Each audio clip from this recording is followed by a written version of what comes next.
Hello दोस्तों, Hindi horror stories channel पे आप सभी का स्वागत है। आज मैं आपको अपने दोस्त की भेजी हुई एक सच्ची भूतिया घटना सुनाने जा रहा हूँ। तो बिना देरी किए शुरू करते हैं इस कैदी की एक सच्ची भूतिया कहानी को।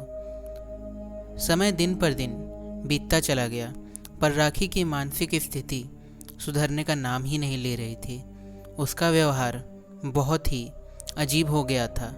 वो अपने घर में अचानक ही तोड़फोड़ करने लगी थी। अब तक की सभी दवाएं राखी पर बेअसर थी।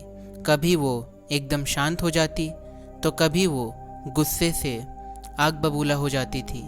राखी की हरकतों से उसके घर वाले अब तंग आ चुके थे, इसलिए उन्होंने राखी को एक अलग कमरे में बंद कर दिया था और खाने पीने की चीज़ें उसे बाहर से देते रहते थे।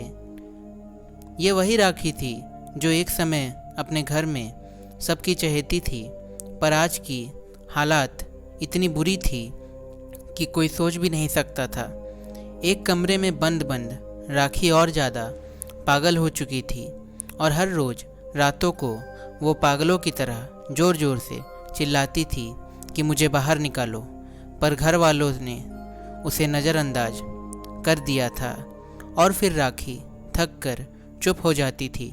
राखी को कभी बाहर नहीं निकाला जाता था, उसे शौच भी उसी कमरे में करना पड़ता था और अब तो लोग सिर्फ उसे खिड़की से बाहर से ही देखकर चले जाते थे और उसकी ओर एक नज़र तक नहीं डालते थे कि आखिर उसकी हालत कैसी है।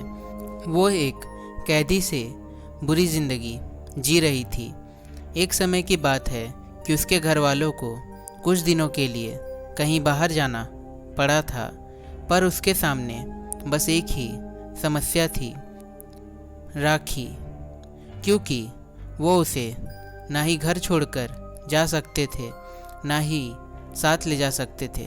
उन्हें कम से कम 3 दिन के लिए बाहर जाना था, तो उन्होंने एक तरकीब सोची। उन्होंने राखी के कमरे में 3 से 4 दिनों तक के खाने की चीज़ें रख दी, जिसमें सिर्फ कई सारी रोटियां थी। सिर्फ और सिर्फ रोटी और कुछ नहीं। राखी को बस उन सूखी रोटियों से ही काम चलाना पड़ रहा था। सुबह होते ही उसके परिवार वाले राखी को उस कमरे में बंद छोड़कर चले जाते हैं। सुबह से शाम हो जाती है। राखी बहुत चिल्लाती है, पर उसकी मदद करने कोई नहीं आता है जो राखी को उस कमरे से बाहर निकाल सके।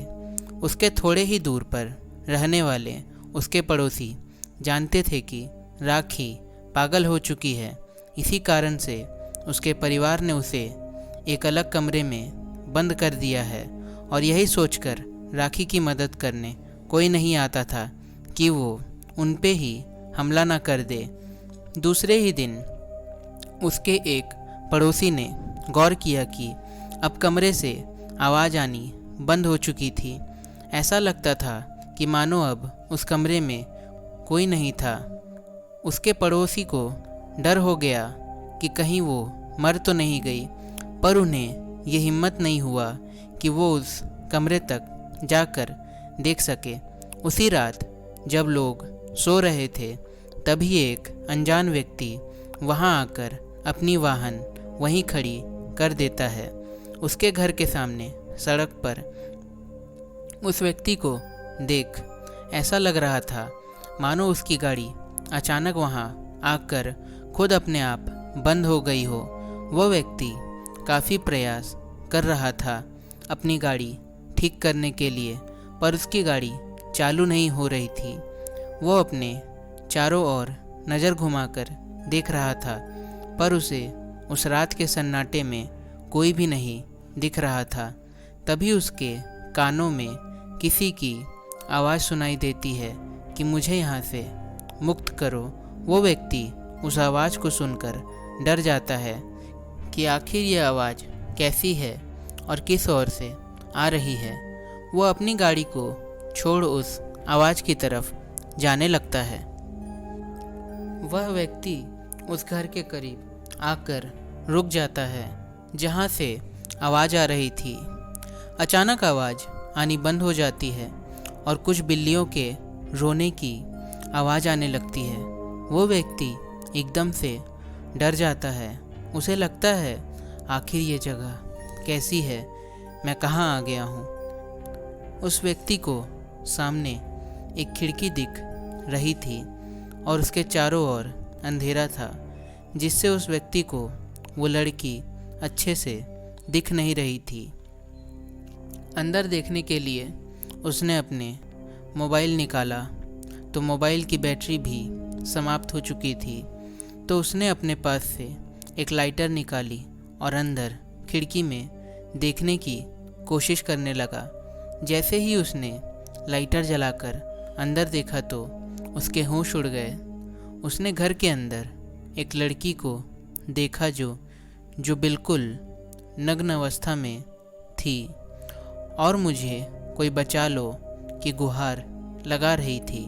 तभी वो व्यक्ति उस लड़की को देखकर अंदर जाने के लिए व्याकुल हो जाता है, पर उसे उस अंधेरे में उस कमरे का दरवाज़ा नहीं दिख रहा था।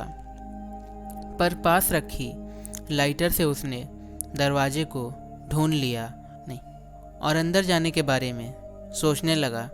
पर दरवाजे पे एक ताला लगा हुआ था जिसकी चाबी उसके पास नहीं थी और वो जानता था कि अंदर जाने के लिए मुझे इस ताले को तोड़ना ही होगा। वो व्यक्ति डर रहा था कि अगर उसे कोई देख लेगा तो क्या होगा, पर कमरे से आ रही लड़की की आवाज़ ने उसे व्याकुल कर दिया और आखिरकार उसने उस ताले को एक बड़े पत्थर से मारकर तोड़ दिया। एक हाथ में जलती हुई लाइटर लेकर अब कमरे में प्रवेश करता है तो वो अपने सामने देखता है तो जो चीज़ वो देखता है वो घबरा जाता है। उसने कमरे के भीतर एक लड़की को देखा जो बिल्कुल नग्न अवस्था में थी और उसके फटे कपड़े इधर उधर बिखरे थे। ये दृश्य उसे भयभीत कर देता है। वो समझ नहीं पाता कि आखिर माजरा क्या है। उस व्यक्ति के हाथ में लाइटर जल रही थी जिसकी रोशनी उस लड़की के शरीर पर पड़ रही थी। वो लड़की अपना सर घुमाए पीछे की ओर बैठी हुई थी। जैसे ही वो व्यक्ति उस लड़के की तरफ बढ़ता है तभी वो लड़की पूछती है, कौन हो तुम और यहाँ कैसे आए? मेरा घर है, कौन हो तुम बताओ। तभी वो व्यक्ति डरी हुई आवाज़ में कहता है कि मेरा नाम आकाश है, मैं यहाँ से गुजर रहा था तो तुम्हारी आवाज़ सुनाई दी। मुझे लगा कोई सहायता के लिए पुकार रहा है और मैं तुम्हारी आवाज़ सुनकर यहाँ चला आया। पर तुम कौन हो और इस अंधेरे कमरे में अकेले क्या कर रही हो? और अब सुबह हो जाती है। राखी के घर वाले आ जाते हैं और वे लोग आने के साथ ही सबसे पहले राखी के कमरे की ओर जाते हैं, ये देखने के लिए कि आखिर वो बच रही है या मर गई है। जैसे ही वो उस कमरे को खोलते हैं तो राखी को देखकर हैरान हो जाते हैं। उन्होंने देखा राखी पेट से है और एक कोने में बैठी रो रही है और अचानक बेहोश हो जाती है। घर वाले राखी को उठाकर कमरे से बाहर ले जाते हैं और उसे होश में लाकर ये पूछते हैं कि आखिर तुम पेट से कैसे हुई? कल तक तो तुम बिल्कुल ठीक थी और अब अचानक ये कैसे संभव है? घर के लोग ये देखकर हैरान थे कि अचानक ऐसा क्या हो गया कि ये गर्भवती हो गई, वो भी 3 दिनों के अंदर। और देखने में तो ऐसा लग रहा था कि मानो उसके गर्भ में पूरे 6 महीने का बच्चा पल रहा हो। ये देख सभी बहुत हैरान थे कि आखिर ये हो कैसे सकता है। उन्हें इस बात का भी शक नहीं हुआ कि ज़रूर इसके पीछे इस घर में कोई आया होगा, पर इतनी जल्दी ये सब कुछ कैसे हो सकता है? उन्हें कुछ समझ नहीं आ रहा था। उन्होंने अंदर से लेकर बाहर तक छानबीन की पर उन्हें कोई भी सबूत नहीं मिला जिससे ये साबित हो सके कि उनके पीछे कोई इस घर में आया हो। सब कुछ पहले की तरह ही था, पर अब सबसे ज़्यादा उन्हें इस बात की चिंता थी कि अगर कोई जान गया कि मेरे घर की लड़की जिसकी शादी अभी तक नहीं हुई वो पेट से है, तो समाज के लोग क्या कहेंगे। मैं तो कहीं भी मुंह दिखाने लायक नहीं रहूँगा। और इस बात को लेकर वे काफ़ी परेशान थे। राखी के पिता का नाम योगेंद्र था। उन्होंने सोचा कि इस बात को ज़्यादा दिन तक दबाया नहीं जा सकता, मुझे जल्दी ही इसका कोई समाधान ढूंढना होगा। योगेंद्र ने राखी को अकेले एक कमरे में बुलाया और ये पूछताछ करनी शुरू कर दी कि आखिर तुम्हारे साथ ऐसा कैसे हो गया। राखी खामोश रही। कभी कभी राखी बिल्कुल अच्छे से पेश आती तो कभी एकदम पागलों जैसे करने लगती, पर आज राखी का बिल्कुल सही ढंग से पेश आना ऐसा लग ही नहीं रहा था कि वो कभी पागल भी थी। तभी योगेंद्र ने अपनी पत्नी को भी राखी के कमरे में बुलाया और दोनों मिलकर राखी से ये पूछने लगे कि आखिर किसने तुम्हारे साथ ऐसा किया, बताओ, मैं तुम्हें कुछ नहीं करूँगा। पर राखी खामोश थी और एक शब्द भी नहीं बोल रही थी। तभी योगेंद्र एवं उसकी पत्नी अपने मन की बात राखी को कहने लगे। उन्होंने कहा कि मैं नहीं जानता कि मेरे जाने के बाद तुम्हारे साथ क्या हुआ, कैसे हुआ, पर आज जो तुम पेट से हो, अगर ये बात किसी को पता चल गया तो तुम्हारी नाक कट जाएगी इस समाज में और हम लोग बर्बाद हो जाएंगे। इसलिए राखी, मैं तुमसे एक बात कहना चाहती हूँ कि तुम्हारे घर में जो बच्चा पल रहा है उसे गिरा दो, इसी में सबकी भलाई है, नहीं तो हम लोग कहीं मुंह दिखाने लायक नहीं रहेंगे। बस इतना कहना था कि उतनी देर में खामोश राखी तुरंत ही गुस्से से आग बबूला हो गई। उसने कहा कि आप लोग ऐसा सोच भी कैसे सकते हैं, ये मेरा बच्चा है, इसे नहीं मारूंगी। और इतना कहकर वो ज़ोर ज़ोर से चिल्लाने लगी। तभी योगेंद्र और उसकी पत्नी ने राखी को उसी कमरे में बंद कर बाहर आ गए और बाहर आकर ये सोचने लगे कि अब क्या होगा। राखी तो कुछ समझने को तैयार ही नहीं। तभी उनकी पत्नी को एक उपाय सूझा। उन्होंने राखी के खाने में गर्भ गिराने वाली गोली मिलाकर रख दी। बस फिर क्या था, खाना खाने के कुछ ही घंटों बाद राखी की तबीयत बिगड़ने लगी और वो दर्द से चिल्लाने लगी और उसके गर्भ में पल रहा बच्चा खराब हो गया। राखी उस समय तक बेहोश थी, पर जैसे ही उसे होश आया तो उसने सबसे पहले अपने पेट पे हाथ रखा और उसे कुछ महसूस नहीं हुआ। और बिस्तर पे उसने खून देखा जो राखी की था। वो समझ चुकी थी कि अब ये सब साजिश थी। राखी गुस्से में आकर कमरे का दरवाज़ा ज़ोर से पीटने लगी। तभी उसके घर वाले आकर राखी को एक रस्सी से हाथ पैर से बांध देते हैं। उसे उसी कमरे में बंद कर दिया जाता है और ये कहा कि जब तक तुम शांत नहीं रहोगी तब तक तुम्हें ना ही खाने के लिए कुछ मिलेगा और ना ही पीने के लिए। इसी तरह तुम बंधी रहोगी। योगेंद्र अपने पड़ोसियों से ये पूछने चला जाता है कि क्या मेरे पीछे कोई आया था, क्या आपने मेरे घर में किसी को जाते हुए देखा था। तभी उनके पड़ोस के लोगों ने कहा कि आखिर बात क्या है, कुछ हुआ है क्या। योगेंद्र सकपका गया। उसे लगा कि कहीं ये लोग मेरा सच ना जान जाएं। तो योगेंद्र ने कहा कि नहीं नहीं, ऐसी कोई बात नहीं है, बस यूं ही पूछ रहा हूँ।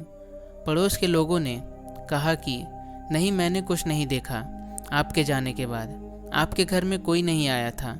योगेंद्र को लग रहा था कि आखिर ये माजरा क्या है, राखी इतनी जल्दी पेट से कैसे हो गई। राखी को कमरे में बंद किए हुए 5 घंटे बीत चुके थे, लेकिन अंदर से कोई आवाज़ नहीं आ रही थी। इसलिए योगेंद्र ने सोचा कि मुझे इस कमरे को खोलकर देखना चाहिए कि राखी कैसी है। योगेंद्र जैसे ही उस कमरे को खोलता है तो वो अपने सामने जो दृश्य देखता है एक पल के लिए डर जाता है। वो देखता है कि राखी नग्न अवस्था में बैठी हुई है और अपने गोद में अपने बच्चे को ली हुई है। योगेंद्र को लगता है कि मैंने तो गर्भ गिराने वाली दवा भी दी थी और वो दवा काम भी की थी।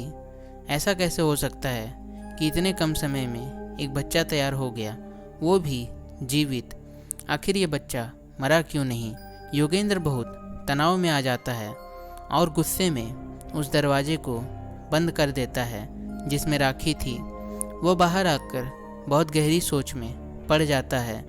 उसे अपनी आंखों पे यकीन नहीं हो रहा था कि ये सब संभव कैसे है। योगेंद्र को सबसे ज़्यादा इस बात की फिक्र थी कि अगर गांव में किसी को इसकी भनक भी लगी तो उसकी इज्जत चली जाएगी। उसे कुछ समझ नहीं आ रहा था कि वो करे तो क्या करे। गुस्से में आकर योगेंद्र ने फैसला लिया कि आज वो राखी के उस बच्चे को दोनों को मार ही डालेगा और वो उन्हें मारने के लिए चला जाता है। जैसे ही योगेंद्र उस दरवाजे को खोलता है तो फिर उसे ज़ोर से एक झटका लगता है। इस बार तो उसे ऐसा लगता है जैसे उसके शरीर में खून की एक बूंद भी ना हो। वो जैसे ही दरवाज़ा को खोलता है वो देखता है कि कमरे में कोई भी नहीं है। कमरा बिल्कुल खाली है। वहाँ राखी एवं उसका बच्चा कोई भी नहीं है। योगेंद्र को लगता है कि ये कैसे हो सकता है। कमरा तो बंद था और खिड़की भी। आखिर वो चली कहाँ गई? योगेंद्र अपना सारा गुस्सा अपनी पत्नी पे उतारने लगता है और ये कहने लगता है कि तुमने ही उसे कमरे से भगाया है। और उसकी पत्नी बस यही कह जा रही थी कि मैंने उसे नहीं भगाया। मुझे नहीं मालूम कि आखिर वो कैसे और कहाँ चली गई। योगेंद्र उस कमरे की तलाशी लेना शुरू कर देता है। तभी उसकी नज़र वहाँ कोने में पड़ी एक डायरी पे पड़ती है। वो उस डायरी को लेकर बाहर आ जाता है और पढ़ना शुरू कर देता है। वो डायरी राखी की थी जिसमें उसने अपनी सारी आप बीती लिखी थी, शुरू से अंत तक की। उस डायरी में लिखा हुआ था कि एक आकाश नाम का व्यक्ति आया था जिसकी गाड़ी घर के बाहर लगी हुई थी। उसने राखी को अकेला पाकर उसके साथ गलत हरकतें की थी। राखी ने उस डायरी में ये भी लिखा था कि उसके अंदर एक आत्मा मौजूद था जो राखी को उस आदमी के साथ गलत करने पे मजबूर कर रहा था। वो आत्मा इतना खतरनाक था कि वो राखी को हर पल बेचैन किए हुए रहता था। वो बहुत बुरा था और आज वो उसे अपनी दुनिया में लेकर चला गया है, क्योंकि वो कहता था कि ये बच्चा तुम्हारा नहीं मेरा है। मैं इसे यहाँ मरने नहीं दूंगा और अपने बच्चे को लेकर चला गया। और मुझे नहीं लगता कि मैं कभी वापस भी आ पाऊंगी। मुझे नहीं पता था कि मैं कहाँ जा रही हूँ। बस आप लोग अच्छे से रहना। कम से कम आपके सर से एक बला तो टली, और वो बला मैं थी। डायरी को पढ़कर योगेंद्र ज़ोर ज़ोर से रोने लगता है। उसे अपनी करनी पे रोना आ जाता है। वो समझ जाता है कि वो कितना गलत कर रहा था राखी के साथ। और वही राखी जाते जाते अपने घर के लिए दुआ करके चली जाती है। योगेंद्र को रात में सपने में वही बच्चा दिखाई देता है। राखी भी दिखाई देती है जो योगेंद्र से इंसाफ मांग रही थी। वो पूछती थी कि आखिर मुझे इतने दिनों तक कैद करके क्यों रखा गया? अगर आप लोग चाहते तो मैं बच सकती थी। ये मृत्यु आपकी दी हुई है। इतना कहते कहते सपने में राखी का पूरा शरीर फटने लगता है। ये देखकर योगेंद्र जाग उठता है। वो बहुत ज़्यादा डर जाता है। उसका पूरा शरीर काँप रहा था, क्योंकि आज तक कभी उसने अपने सपने में इतना डरावना चेहरा नहीं देखा। दिन प्रतिदिन राखी योगेंद्र के सामने आकर उसे डरा रही थी। राखी के डर से योगेंद्र सोना नहीं चाहता था। उसे सपने से डर लगने लगा था। खुद अब योगेंद्र भी मानसिक हालत खराब कर लिया था। उधर योगेंद्र की पत्नी की हालत भी कुछ ठीक नहीं थी। वो जब भी अपने बालों को सुलझाती थी, वो तुरंत ही उलझ जाता था, मानो उसके सर के पीछे कोई आत्मा खड़ी हो। बहुत ही खराब हालत में हो चुकी थी। योगेंद्र एवं उनकी पत्नी को कई दिनों तक जब उनके पड़ोस वालों ने उन्हें नहीं देखा तो उन्हें शक हुआ। वे लोग योगेंद्र के घर चले गए। घर में पहुंच सभी पड़ोस वाले के होश उड़ गए। उस घर में कोई भी नहीं था। ऐसा लग रहा था कि मानो इस घर में पहले कोई रहता ही नहीं था। एक अजीब सी खामोशी थी उस घर में। पड़ोस के लोग डर गए। वो समझ चुके थे कि कुछ तो बात ज़रूर है। इतनी जल्दी अचानक वो लोग कहाँ चले गए। पड़ोस के लोगों ने घर को हमेशा के लिए बंद कर दिया, क्योंकि वो जानते थे कि इस घर के करीब रहना खतरे से खाली नहीं है। कहा जाता है कि एक रूह जिसकी चीख आज भी उस घर में कैद है। जो गलत करता है उसके साथ हमेशा गलत ही होता है। ये थी इस कैदी की कहानी का भाग 1। भाग 2 यार कोशिश करते हैं कल लाने का। ये यार इतना लंबा कहानी यार, देख रहे हो अभी स्क्रीन के सामने 24 मिनट का रिकॉर्डिंग मेरे सामने बता रहा है। इसको एडिट करने में कितना दिमाग ख़राब होगा हम ही जानते हैं। फिर भी छोड़ो, वीडियो लाइक करो, चैनल सब्सक्राइब करो, वही जो लोग कहते रहते हैं कर देना यार। चलते हैं, टाटा बाय बाय।